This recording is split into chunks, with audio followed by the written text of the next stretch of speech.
When you need to build up your team to handle the growing chaos at work, use Indeed Sponsored Jobs. It gives your job post the boost it needs to be seen and helps reach people with the right skills, certifications, and more. Spend less time searching and more time actually interviewing candidates who check all your boxes. Listeners of this show will get a $75 sponsored job credit at Indeed.com/podcast. That's Indeed.com/podcast. Terms and conditions apply. Need a hiring hero? This is a job for Indeed Sponsored Jobs. This spring, Uber Eats has you covered. Whether you're celebrating mom, dad, or your favorite grad, not all of us are great planners, and with the Uber Eats gift hub, you don't have to be. Send flowers, perfume, champagne, or just their favorite meal straight to their door. Gifts arrive in as little as 25 minutes, and you can add a personalized video message for that additional so-not-last-minute touch. So this spring, get a leg up on gift giving with Uber Eats. Last-minute gifts that land every time. Must be 21 or older to purchase alcohol. Product availability varies per region. See app for details.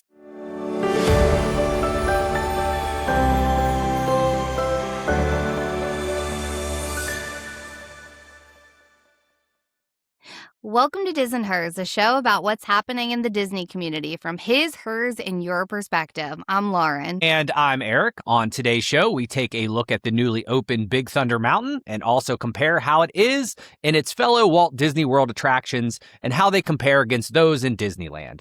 We also chat about the collapse of Spirit Airlines and what us Disney fans can do to fly on a budget. All right, but before we get started, we wanted to take a minute and remind you that Diz and Hers can be found on all your favorite podcast platforms and in video format on YouTube and Spotify. We'd love it if you could leave us a quick rating or review and let us know what you want to hear us talk about on a future episode. All right, Lauren. So Big Thunder Mountain has reopened. It was down for what? Quite some time. It opened up on May 3rd. This year, so it just kind of came open earlier this month, but it was down for what, a whole year or so. Did you get to see the lines, the opening day? What was going on that day?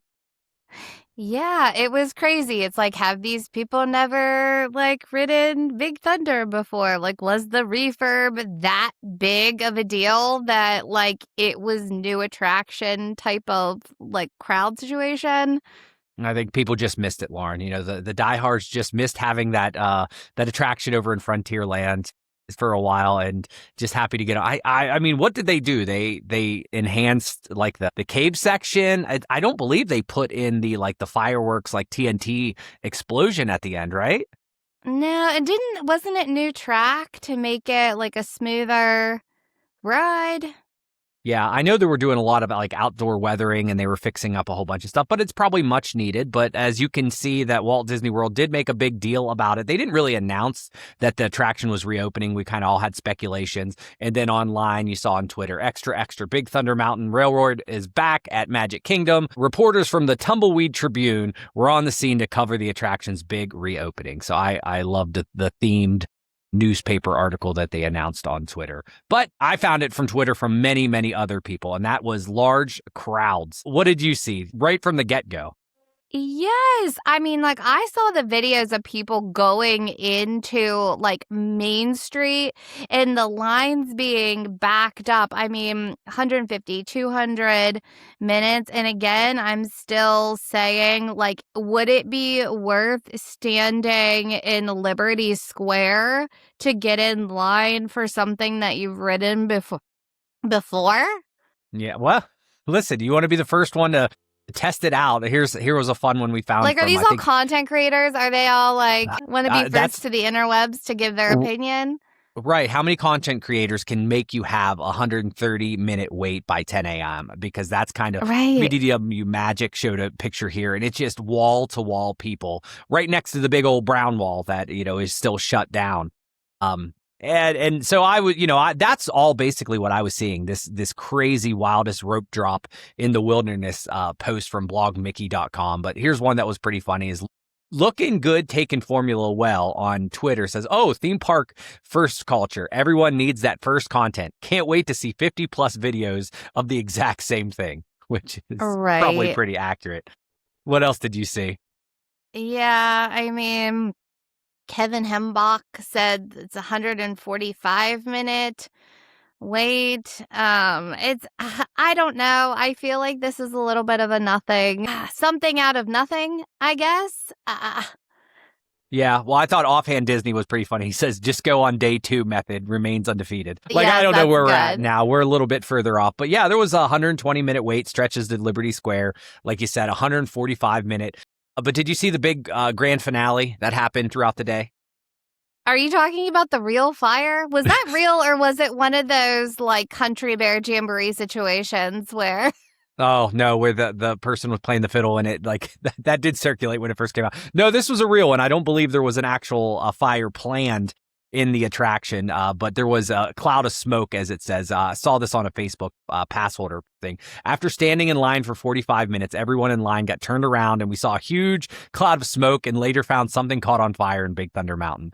And hope everything was all right. And we can confirm that everything is all right. There is no big issue here, and that this has now been up and running for the last week or so, and people are happy with the new enhancements, smoother ride. But, you know, I love Big Thunder Mountain, but it's not one of those that I would be super jazzed about and wait in a 145-minute ride to be there, unless that was my job to create the content around that. But you know what, I do have to like give the disclaimer that I'm not like the biggest Big Thunder Mountain fan.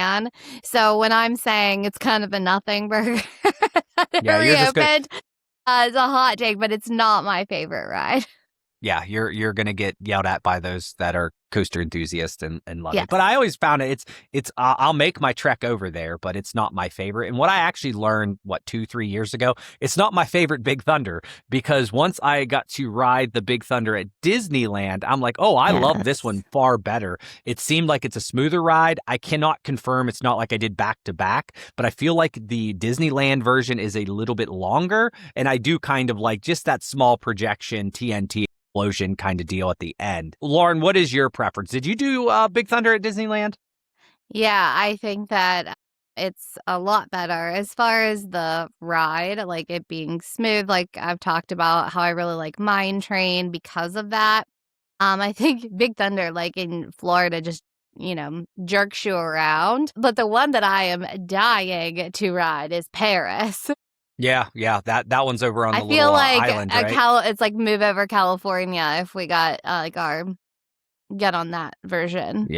Yeah, but I think it stirred up a conversation when I was thinking of this. I'm like, yeah, I hope it is better, and I hope it feels a little bit more like Disneyland's, then maybe it'll rise the ranks in my Walt Disney World attraction ranking and so forth. But I just started thinking to myself, which rides are better at Disneyland compared to Walt Disney World? Like I said, Big Thunder, I feel is that, but there are some obvious ones out there that a lot of people feel like that. So I kind of went online and I found at DisneyTouristBlog.com, which is a pretty prominent, there was this exact thing, Disneyland attractions that outrank their Disney World counterparts. So I thought this would be interesting to talk about with you, Lauren, and see if you have any other hot takes that'll get people all jazzed up. But there was just a quick top 10. So real quick, I will go through the top 10. We don't need to comment on all of this, but this was a collective, this was their opinion. And we went to the forum, the comment section to see what other people were saying. But there's the top was number 1 was Pirates of the Caribbean, Indiana Jones Adventure. So these are better in California than they are in Walt Disney World. Right. And he had Indiana Jones Adventure, which I guess they were comparing against Dinosaur, Tiana's Bayou Adventure, Peter Pan's Flight, Mickey and Minnie's Runaway Railway, Disneyland Railroad, Autopia, It's a Small World, Haunted Mansion, and Mad Tea Party. So those are the top 10 that all... So think about that as you go. Okay. Were all those better than Walt Disney World's? And let's kind of head to some of the comments to see where right off the get-go, a gentleman named JT hits us with a hot take. Did you see this comment? Yeah, Pirates doesn't belong on this list. The longer intro is totally negated to having wait 10 to 15 minutes to get off when there's a backup. As soon as I pass Captain Jack, I'm ready to get off.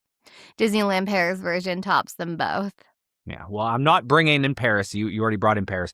But that, I think, is the number one hot take I've seen. I don't know a single person. How do you think Pirates is not better in California? That was my kind of concern, is that don't get me wrong, I like Walt Disney World's version. I like the queue of Walt Disney World's a lot because you're going through the castle, the Spanish castle, and so forth. And I do appreciate the attraction itself, but come on, you get so much more. There is a more storytelling aspect. There's the Blue Bayou is right over there. JT, I think you might be the only person around that actually feels that the Walt Disney World version is better. Sorry, JT. I can't get on board with you on this one. No. Here's the next one. Here's Michael says the most toxic Disney opinion remains. The Walt Disney World has the better Pirates of the Caribbean. For me, it all comes down to the mini dip into the pirate ship battle. It's probably my favorite moment of any Disney attraction anywhere, and Disneyland's version can be as long as it wants, but it doesn't nail the pacing WDW's does, where there's a minute or so of foreboding, and then you thrust completely into their world. I don't know, man. JT and Michael just laying the hot stuff down. Yeah. Then, did you see what CM said? Yeah, CM says, does this mean that the East Coast Pooh Bear reigns supreme? My opinion, Lauren, what do you think? Do you think Winnie the Pooh wasn't on this list? They didn't have it. Do you think which one's better, Disneyland or Walt Disney World? I mean, Disneyland. You like Disneyland's Pooh better? Homage to yeah. I think the Country Bears. Like Disneyland is better. I don't know. Like now I'm going and looking back at this list and I'm like, we are Florida people.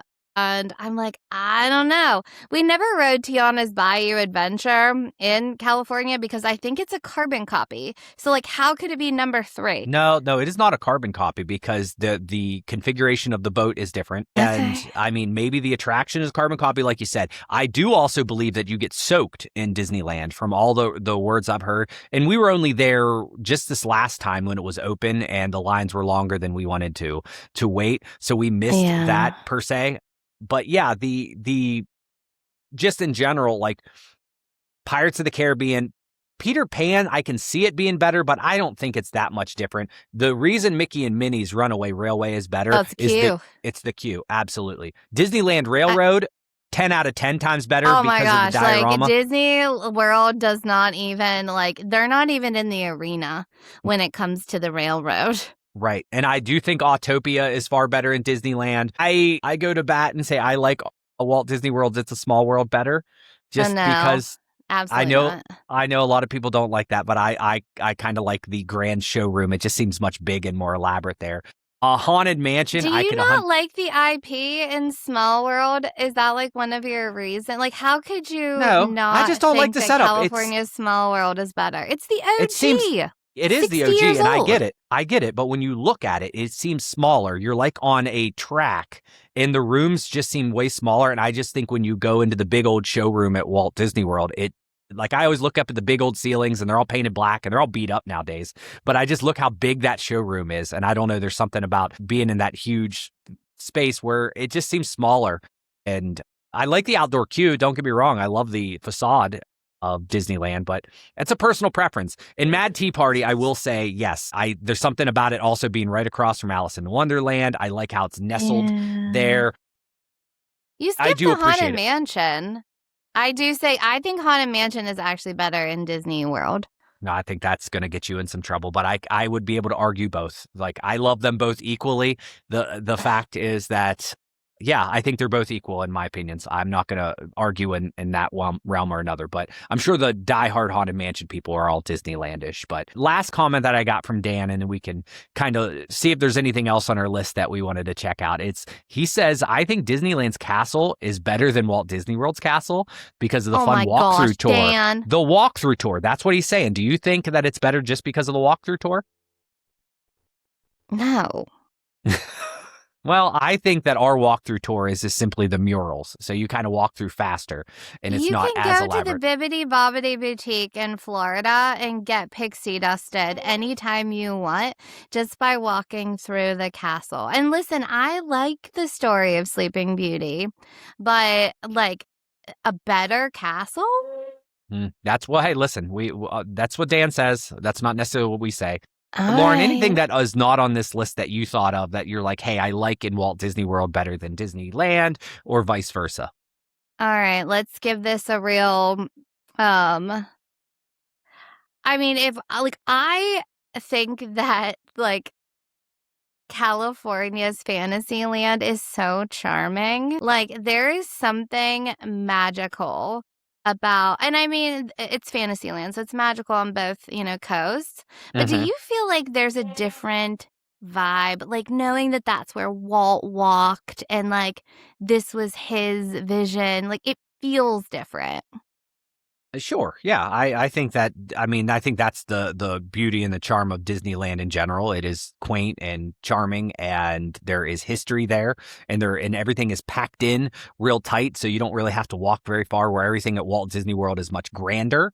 And I do think that's the case. But if we're looking at attraction versus attraction, The Little Mermaid and Walt Disney World blows California Adventures out of the water. It's the exact same thing, but just the queue itself, in my opinion, is enough to make a Walt Disney World can claim that. I like the Dumbo better in Walt Disney World because we have two of them and we have the nice little air-conditioned place inside. So there are elements. I know it's not an attraction, but like the DVC lounge in California is like the best. It is nice. I don't know, but I think our DVC lounge at Epcot is rivaling.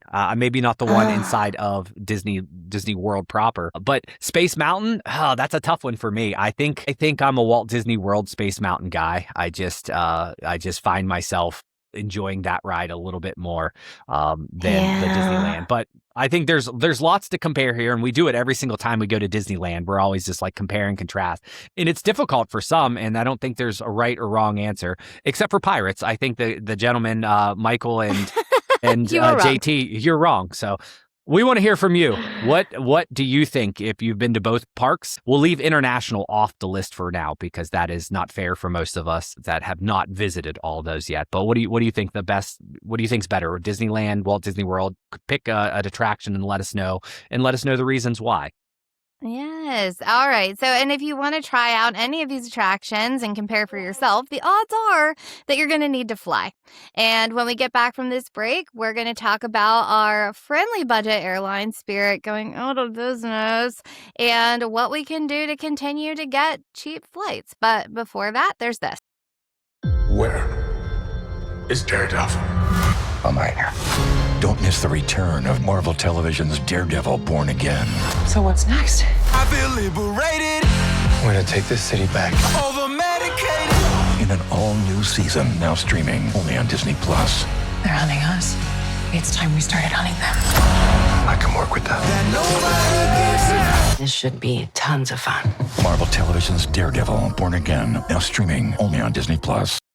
This episode is brought to you by Perfect Bistro Cat Food. Cats, this ad is for you. Has your human ever called you picky, persnickety, choosy? If so, Perfect Bistro Cat Food is for you. With ingredients like wild-caught tuna and pasture-raised lamb, tantalizing textures, and delectable flavors that meet even the most discerning cat standards. You're not picky, you're just perfectionists. Perfect Bistro, mealtime perfection for every cat. Have your human visit perfectbistro.com. Tomorrow morning is knocking. Stock your fridge now. How about a creamy mocha frappuccino drink? Or a sweet vanilla? Smooth caramel, maybe? Or a white chocolate mocha? Whichever you choose, delicious coffee awaits. Find Starbucks Frappuccino drinks wherever you buy your groceries. And we're back. As you probably heard this week, Spirit Airlines has shut down after nearly 34 years in business, which blows my mind, Eric. Like, I remember do you remember when it was like the Bear airfare? Like, and I'm like, what is that? Like, what does that even mean? Oh, you are the flight person in the household. You know me, I don't really pay any attention. I couldn't tell you what a flight would cost. Every time I've flown, it's because you have basically handed me a bag and said, do this, do this, do this. And that is the case. But I know enough of Spirit. We flew Spirit to D23 last year, right? You got us the big comfy like front seats or something. Was that right? Yeah, there was a direct flight from Pittsburgh to California, and it would be like the first class of Spirit. It was like the Big Joes. And it was a lovely experience. And I mean, we've flown Spirit. I've flown Spirit, a number of times. Not the most like cushy, but like if you are looking to get the job done, it was perfect. So I think everybody was in a collective state of shock when the news broke that they were actually shutting down, because there were rumblings for quite some time. And they just, I guess, couldn't secure a bailout, and that paired with the rising cost of fuel, which I mean we're all feeling, it really left, a lot of people in the lurch. And I mean, especially the 17,000 employees that were impacted. And like, does this have a trickle down effect? Will this affect Disney? Like people that just want to do a little jaunt away for a few days? Or am I looking way too micro? No, I think that's the reason I even brought it up in many cases, because I don't pay much attention. We have, out of all the trips, we have flown one time in 2010. You've flown twice because you had a cheer competition, but we've driven every single time. But everyone else thinks we're darn crazy because they all fly. So when you hear something like Spirit, and if it's a budget airline, imagine if like all the Dollar Generals were shut down in the world, what would happen? Right. Like you're going to have a major issue. So it did shut down May 2nd with its final flight. I think it was from Dallas, Fort Worth to Detroit. But the community has kind of talking about this. And on that same date, we went to the Walt Disney World Tips and Tricks Facebook page, and it says, Spirit Airlines closure affects Disney travelers. RIP to the company that allowed me to travel cost effectively. Many people have bashed Spirit Airlines for their budget company, but time and time again, I was able to travel affordably because they made it possible. It made multiple yearly trips to Disney possible. So thoughts and, goes out to the flight attendants and the pilots as well as the travelers. And then they said, RIP Spirit Airlines. And then we have comments. There's always comments. Spoiler alert. But, we got Gray Dragon that said, I never understood the hype of Spirit. The ticket itself was always cheaper than others, but the fees that they all add up and that you can't decline always made it the same price as other airlines for me. I like speaking personally because, I mean, maybe we're driving to Disney, but I have flown a decent amount, and I am also the person in the household that's like booking and looking at all of these. Depending where you were going and like the time frames and stuff, like it really could be a lot less expensive. Case in point, us flying from Burbank to Vegas on a commuter flight, I think it was $45 or $50 a person to fly. And I don't know how you were going to get that otherwise because, Spirit was not the only game in town as far as budget airlines goes. I mean, we've talked about Breeze. Your coworker had turned us on to that company, and they had direct flights from, we're talking the entire country. Yours Frontier, obviously Allegiant. Now, you're going to be more limited, but I don't necessarily agree with that comment. Yeah, well, that's the next comment on here was from Jamie, and she said, for me, and where I live, my two favorites are Avelo and Breeze, and then Allegiant and Frontier. So yeah, we've talked about those. Just in case anyone else is looking for another budget airline, Avelo and Breeze are the absolute best if you're able to find them near you. We travel just 2 hours sometimes just to fly to them. So they'll travel around. So that was the question now is if, hey, where everybody's traveling. So we went to Reddit and we found a post here. Now, this was from 3 years ago. So this isn't like the most apps. Obviously, Spirit shows up. But what airline do you take to Walt Disney World? This person is basically saying they usually take JetBlue. But what other options do you have? So using our handy dandy little tools, we took the 243 comments and organized these to find out what everybody was saying. And so we have a little top 8 here, which turns out the number one person in this thread or number one company was Southwest, which was the most mentioned overall. And that was followed by JetBlue, Delta, United, American. At that time, it was Spirit. And then we have Allegiant and Frontier. So we do have some of these flights on there. And that's what most people in the country, and I'm sure it's very regional and specific. From what I remember, Allegiant is common, right? They fly into maybe Sanford, maybe not MCO. Yeah, Allegiant is tough because we're traveling with a girlfriend this weekend and it also has to do with seasonality.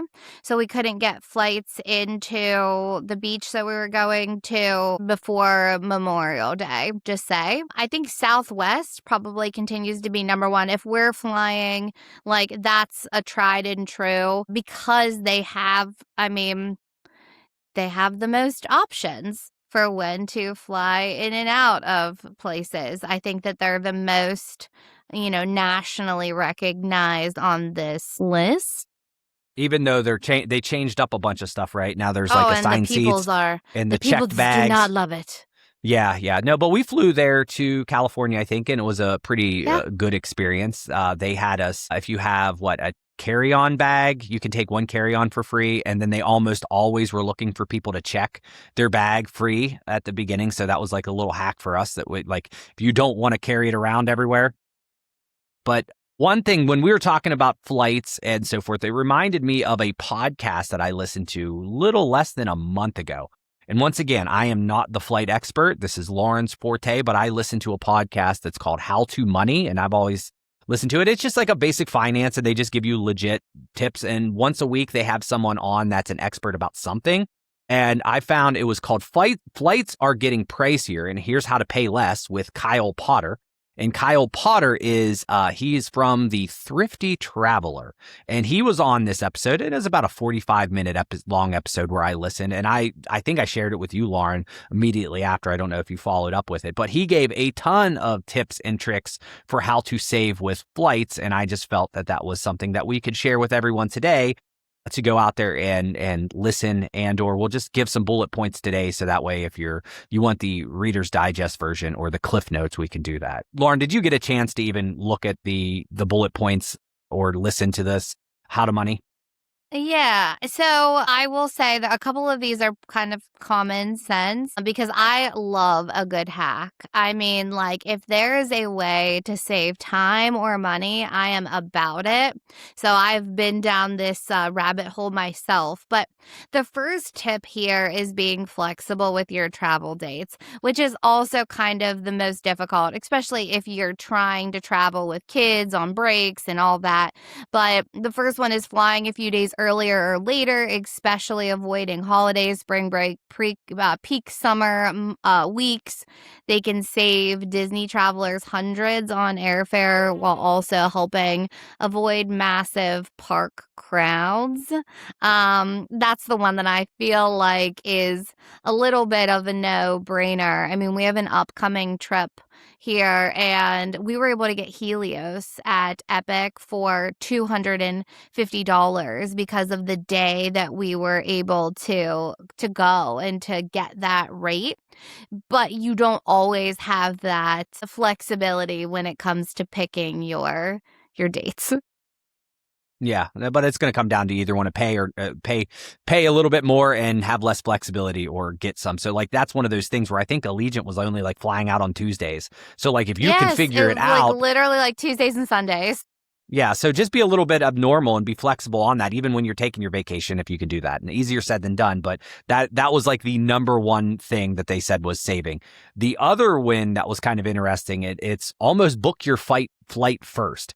So flights are probably the hardest thing to get cheap. Yeah. So if you can get good fare, move everything else around that with like the hotels or transportation or logistics. That's a good tip.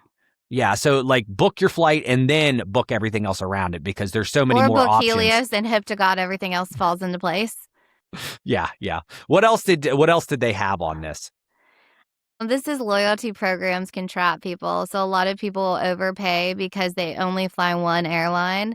And sometimes the loyalty like perks, I'm giving air quotes, aren't worth the higher priced ticket. I get that one. And they wrap you up in the credit card and you're like, I just want to fly this airline so I can get the points. But so I can totally see this. I mean, I'm not a loyalist one way or the other. I'm like, who's going to give us the best deal for the like times that we need to travel? Right. But I can see how it would be an issue. Yeah, naturally, you're just going to say, hey, this is the company I fly with because I get this or this or this. Yeah, but that sometimes those reward points aren't going to save up and be better for you. So, and the other thing is just, this is kind of goes without saying, is the travel game, it does reward people who pay attention. So those that are willing to like monitor prices and compare airports and like even rebook the flights are going to be the ones that save. So just because you book it, like you can go back and look at it again. I think that kind of goes with a lot of the stuff we're doing. I mean, Chris Cox said it on one of the latest podcasts. He was on there with Jim and Len, that like he originally booked a Terra Nova hotel for Universal and then just kept checking, and the Grand Helios got to the point where it was nearly the same price. So he just rebooked it. And I feel like that's kind of the same, is that you can book your flight, but just keep looking. You might be able to find a better deal. And if you can, then rebook, and then you might save there. So don't just kind of like set it and forget it. If you keep looking, that's where you can gain some savings. So there was probably see this morning that the best day to book a flight is Tuesday, says TikTok. Well, there you go. Well, the TikTok says Tuesday, book your flight. But I think there was probably about 18 different things that are bullet points through this conversation. But if you want to look it up, just look up How to Money, and its flights are getting pricier. It was from April, I think 29th, and Kyle Potter from Thrifty Traveler. But we're trying to figure out how, hey, if Spirit's not your easy hack now, there's definitely still ways. We all want to go to Disney as much as we possibly can, and flying is one of the more easiest or the best ways to get there. So saving on flights means more trips in the future. Yes. But on that note, that does it for this week's episode of Diz and Hers. For more, make sure you're hitting up disandhers.com. There you'll find articles, episodes, and updates. And if Disney's your vibe, make sure you subscribe. And remember, watch what you post. You might end up in next week's episode. Thanks for listening.